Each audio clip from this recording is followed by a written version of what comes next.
Python ഗ്രാഫിക്സിൽ നിന്നുള്ളൊരു ചോദ്യമാണ്. ഇവിടെ ഒരു പ്രോഗ്രാം തന്നിട്ടുണ്ട്. അത് ടൈപ്പ് ചെയ്ത് പ്രവർത്തിപ്പിക്കുമ്പോൾ ഇതുപോലുള്ള ഔട്ട്പുട്ട് ലഭിക്കുന്നതായിരിക്കും. പിന്നീട് അതിനെ ഇവിടെ കാണുന്ന രീതിയിൽ ഔട്ട്പുട്ട് ലഭിക്കുന്ന രീതിയിൽ മാറ്റി എഴുതേണ്ടതുണ്ട്. നമുക്കിത് ചെയ്ത് നോക്കാം. അതിനുവേണ്ടി ആപ്ലിക്കേഷൻസ് എന്നതിൽ ക്ലിക്ക് ചെയ്യുന്നു. പ്രോഗ്രാമിംഗ് എന്നതിന് നേരെ ഐഡിയലി അഥവാ ഐഡിൽ എന്നതിൽ ക്ലിക്ക് ചെയ്യുന്നു. പുതിയ ഫയൽ എടുത്താണ് ടൈപ്പ് ചെയ്യേണ്ടത്. അതിനുവേണ്ടി ഫയൽ എന്നതിൽ ക്ലിക്ക് ചെയ്യുന്നു. ന്യൂ ഫയൽ എന്നതിൽ ക്ലിക്ക് ചെയ്യുന്നു. ടൈപ്പ് ചെയ്യുന്നതിൻ്റെ സൗകര്യത്തിന് വേണ്ടി ഈ ജാലകത്തെ ചെറുതാക്കിയതിന് ശേഷം ഒരു സൈഡിലേക്ക് നീക്കി വെക്കുന്നു. ഇനി ഇവിടെ കാണുന്ന ഭാഗം അതുപോലെ തന്നെ ടൈപ്പ് ചെയ്യുകയാണ്. ഇങ്ങനെ ടൈപ്പ് ചെയ്യുമ്പോൾ തെറ്റുവാൻ സാധ്യതയുള്ള ചില കാര്യങ്ങൾ പരിശോധിക്കുക. ഇവിടെ if, else, forward, dot, left എന്നിവ ഒരേ പൊസിഷനിലാണ്. മറ്റൊരു തരത്തിൽ പറഞ്ഞാൽ ഇവയുടെ ഇൻഡന്റേഷൻ ഒരുപോലെ തന്നെയാണ്. ഇൻഡന്റേഷൻ എന്നതുകൊണ്ട് ഉദ്ദേശിക്കുന്നത് ഓരോ വാക്കും ടൈപ്പ് ചെയ്യുമ്പോൾ ഇടത് ഭാഗത്തുള്ള വൈറ്റ് സ്പേസിനെയാണ്. ഈഫ് എന്നതിന് ഇടത് ഭാഗത്തുള്ള വൈറ്റ് സ്പേസ് ശ്രദ്ധിക്കുക. എൽസ് എന്നതിന് ഇടത് ഭാഗത്തുള്ള വൈറ്റ് സ്പേസ് ശ്രദ്ധിക്കുക. ഫോർവേഡ് എന്നതിന്റെ ഇടത് ഭാഗത്തും ഡോട്ട് എന്നതിന്റെ ഇടത് ഭാഗത്തും ലെഫ്റ്റ് എന്നതിന്റെ ഇടത് ഭാഗത്തും ഉള്ള വൈറ്റ് സ്പേസ് ഒരുപോലെ തന്നെയാണ്. ഇത് തെറ്റിക്കഴിഞ്ഞാൽ പ്രോഗ്രാം പ്രവർത്തിക്കുകയില്ല.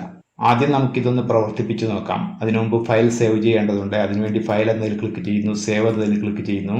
രജിസ്റ്റർ നമ്പർ നൽകി ഇതിനെ സേവ് ചെയ്യുകയാണ്. _ ചോദ്യ നമ്പർ .py. ഇനി ഇതിനെ x10ലാണ് സേവ് ചെയ്യേണ്ടത്. x10 ഡബിൾ ക്ലിക്ക് ചെയ്ത് തുറക്കുന്നു. ഇനി ഇവിടെ സേവ് എന്നതിൽ ക്ലിക്ക് ചെയ്യുന്നു. പ്രോഗ്രാം സേവ് ചെയ്തു. ഇനി നമുക്കിതിനെ പ്രവർത്തിപ്പിച്ച് നോക്കാം. റൺ എന്നതിൽ ക്ലിക്ക് ചെയ്യുന്നു. റൺ മൊഡ്യൂൾ എന്നതിൽ ക്ലിക്ക് ചെയ്യുന്നു. ഇപ്പോൾ പ്രോഗ്രാം പ്രവർത്തിക്കുന്നുണ്ട്. ചോദ്യത്തിൽ പറഞ്ഞ രീതിയിലുള്ള ഔട്ട്പുട്ട് ലഭിക്കുകയുണ്ടായി. ഇനി ഇതിനെ ഇവിടെ കാണുന്ന രീതിയിലേക്ക് മാറ്റേണ്ടതുണ്ട്. അതിനായി ഇവിടെ കളർ എന്നതിന് വലതുഭാഗത്ത് കാണുന്ന പർപ്പിൾ എന്നതിന് മാറ്റം വരുത്തേണ്ടതുണ്ട്. അതുപോലെ ഇവിടെ കളർ എന്നതിന്റെ വലതുഭാഗത്ത് കാണുന്ന യെല്ലോ എന്നതിനും മാറ്റം വരുത്തേണ്ടതുണ്ട്. യെല്ലോയുടെ സ്ഥാനത്ത് ഇവിടെ ബ്ലാക്ക് ആണ്. പർപ്പിളിന്റെ സ്ഥാനത്ത് ഇവിടെ ബ്ലൂ ആണ്. ആ രീതിയിലുള്ള മാറ്റം ഇവിടെ വരുത്തി നോക്കാം. പർപ്പിൾ എന്നത് മായ്ച്ചതിന് ശേഷം അവിടെ ബ്ലൂ എന്ന് ടൈപ്പ് ചെയ്യുന്നു. ഇവിടെ യെല്ലോ എന്നത് മായ്ച്ചതിന് ശേഷം അവിടെ ബ്ലാക്ക് എന്ന് ടൈപ്പ് ചെയ്യുന്നു. ഇനി ഫയൽ സേവ് ചെയ്യുന്നു. റൺ മൊഡ്യൂൾ എന്നതിൽ ക്ലിക്ക് ചെയ്ത് പ്രവർത്തിപ്പിക്കുന്നു.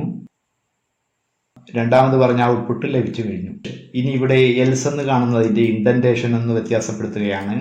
അതിനെ സ്പേസ് ബാറിൽ പ്രസ് ചെയ്തുകൊണ്ട് കുറച്ച് മുന്നിലേക്ക് നീക്കുന്നു.